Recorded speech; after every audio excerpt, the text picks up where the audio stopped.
30 janvier 1991. À l'est de Bagdad, deux chasseurs irakiens fendent le ciel à très haute vitesse. Ce sont des MiG-25 Foxbat, des intercepteurs soviétiques conçus dans les années 60 pour contrer les bombardiers américains à haute altitude. À l'époque, ils symbolisaient la vitesse brute et la puissance, capables de dépasser Mach 2,5. Mais en 1991, ils sont devenus des machines dépassées, difficiles à manœuvrer et technologiquement en retard face aux chasseurs modernes.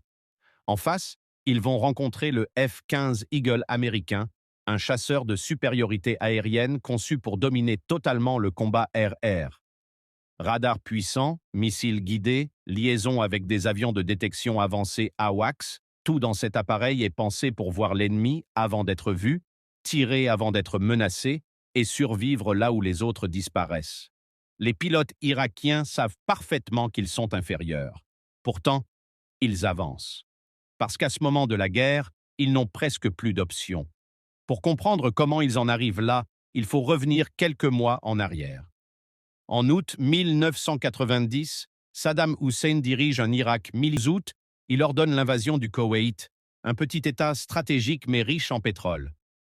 L'opération est rapide, brutale et efficace. En quelques heures, la résistance est écrasée et en quelques jours, le pays est entièrement occupé. Mais cette victoire déclenche une réaction mondiale immédiate. L'ONU condamne l'invasion. Une coalition internationale sans précédent se forme. 28 pays unissent leurs forces, incluant les États-Unis, plusieurs puissances européennes, des nations arabes et asiatiques. Campagne d'une ampleur jamais vue depuis la Seconde Guerre mondiale. L'objectif n'est pas seulement de frapper des cibles militaires, mais de neutraliser complètement la capacité de l'Irak à combattre. Dès les premières heures, le ciel irakien change de nature. Les frappes sont précises, coordonnées et systématiques. Les centres de commandement sont détruits en priorité, privant l'armée irakienne de toute capacité de décision centralisée. Les radars sont méthodiquement éliminés, rendant le pays aveugle face aux attaques aériennes. Les réseaux de communication fonctionnels vers l'Iran. L'idée est simple mais risquée. Plutôt que de perdre toute son aviation, il tente de la préserver en la faisant traverser la frontière vers un pays voisin qui n'est pas directement engagé dans les opérations aériennes. Pour les pilotes irakiens, c'est une mission presque suicidaire. Ils doivent quitter leur base sous surveillance constante, voler à très basse altitude pour éviter les radars, naviguer sans guidage fiable et traverser une zone saturée de patrouilles ennemies. Ces vols sont extrêmement dangereux. Les avions longent le désert à très faible hauteur, suivant les reliefs pour se dissimuler. Le moindre signal radar peut déclencher une interception immédiate. Certains appareils réussissent à passer. D'autres sont abattus avant d'atteindre la frontière. Mais très vite, le phénomène prend de l'ampleur. Ce qui ressemblait à des cas isolés devient un mouvement massif et organisé. En quelques jours, des dizaines d'avions irakiens traversent le ciel et se réfugient en Iran. Pour la coalition, c'est une surprise stratégique majeure. Les premières analyses parlent de défection. Mais les données montrent rapidement qu'il s'agit d'une opération coordonnée de sauvegarde des forces aériennes restantes. En réponse, les États-Unis mettent en place une barrière aérienne permanente le long de la frontière iranienne. Des patrouilles de F-15 sont déployées en continu, soutenues par des avions ravitailleurs KC-135 et KC-10 qui permettent de maintenir des rotations sans interruption. Ce dispositif forme une véritable ligne de contrôle aérien mobile. Les F-15 tournent par paires, surveillant les couloirs possibles de fuite. L'objectif est simple. Aucun avion irakien ne doit franchir la frontière sans être intercepté. Pendant ce temps, Saddam Hussein tente d'exploiter ce qui reste de son aviation. Parmi les appareils survivants, un modèle attire particulièrement l'attention, le MiG-25 Foxbat.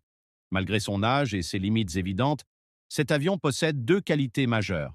D'abord, une vitesse exceptionnelle en ligne droite, pouvant dépasser Mach 2,5 voire plus dans certaines conditions. Ensuite, des missiles R-40 capables d'engager des cibles à très longue distance, parfois jusqu'à 80 km. Mais ces faiblesses sont importantes. Une manœuvrabilité médiocre, un radar limité incapable de gérer efficacement des combats complexes et une consommation de carburant très élevée qui réduit son autonomie. Dans une guerre moderne, il est dépassé. Mais dans une situation désespérée, il devient une arme potentielle de surprise. Les pilotes irakiens élaborent alors une tactique d'embuscade. Leur objectif n'est pas de dominer le ciel, mais de créer une situation où les F-15 seraient vulnérables. Ils identifient un moment critique, lorsque les patrouilles américaines se séparent pour ravitailler ou lorsqu'elles sont dispersées en rotation. Le plan est simple sur le papier, mais extrêmement risqué dans son exécution. Deux MiG-25 doivent attaquer simultanément depuis des directions opposées. L'idée est de forcer les F-15 à diviser leur attention, tirer des missiles longue portée pour créer la confusion, puis utiliser la vitesse du Foxbat pour se désengager avant toute riposte. Ce n'est pas une bataille pour gagner la supériorité aérienne, c'est une tentative de frapper vite, fort et survivre. Le 30 janvier 1991, le plan est activé. Deux MiG-25 décollent séparément. L'un est guidé depuis une base au nord de Bagdad, l'autre depuis le sud. Ils montent rapidement à haute altitude, atteignant environ 40 000 pieds, puis se dirigent vers l'est pour exécuter leur attaque coordonnée. Mais les systèmes américains détectent rapidement une activité anormale. Les avions AWACS en orbite analysent les signatures radar et déclenchent une alerte. Deux F-15 sont immédiatement envoyés pour intercepter. Le ciel devient alors un espace saturé d'informations. Radar, transmission, correction de trajectoire, identification de cibles. Chaque camp tente de comprendre la position exacte de l'autre en temps réel. Le combat commence à très haute vitesse. Les distances se réduisent rapidement. Les MiG-25, plus hauts, tentent d'utiliser leur altitude comme avantage, mais leur radar limité rend la détection imprécise.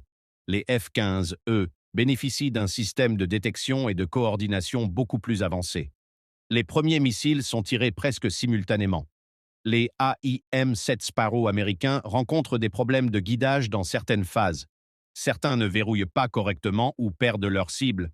Les R-40 irakiens, eux, sont tirés de très loin, exploitant la vitesse et la portée du Foxbat.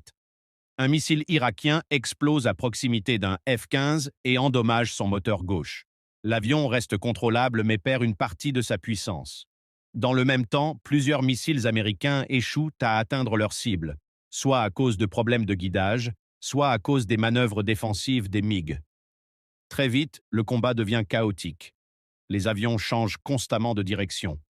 Les radars verrouillent, puis perdent les cibles. Les pilotes passent leur temps à attaquer, esquiver, se repositionner.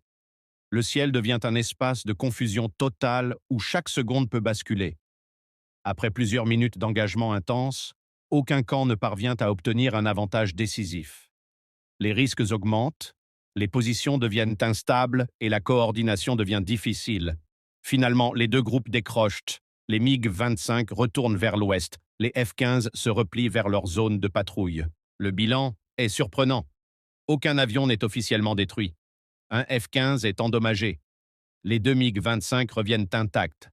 Chaque camp revendique une forme de succès, mais aucune victoire claire n'est obtenue. Pour l'Irak, c'est un exploit symbolique. Ces pilotes ont tenu tête, même brièvement, à une aviation technologiquement supérieure. Pour les États-Unis, c'est un rappel que la supériorité technologique ne garantit pas une invulnérabilité totale. Quelques semaines plus tard, la guerre se termine. Le Koweït est libéré. L'armée irakienne est détruite. Les avions réfugiés en Iran sont saisis et ne reviendront jamais. L'aviation irakienne cesse alors d'exister comme force militaire structurée. Ce combat au-dessus de Bagdad ne change pas le résultat de la guerre, mais il révèle une réalité essentielle du combat aérien moderne. Même dans un conflit dominé par une puissance écrasante, la guerre reste imprévisible.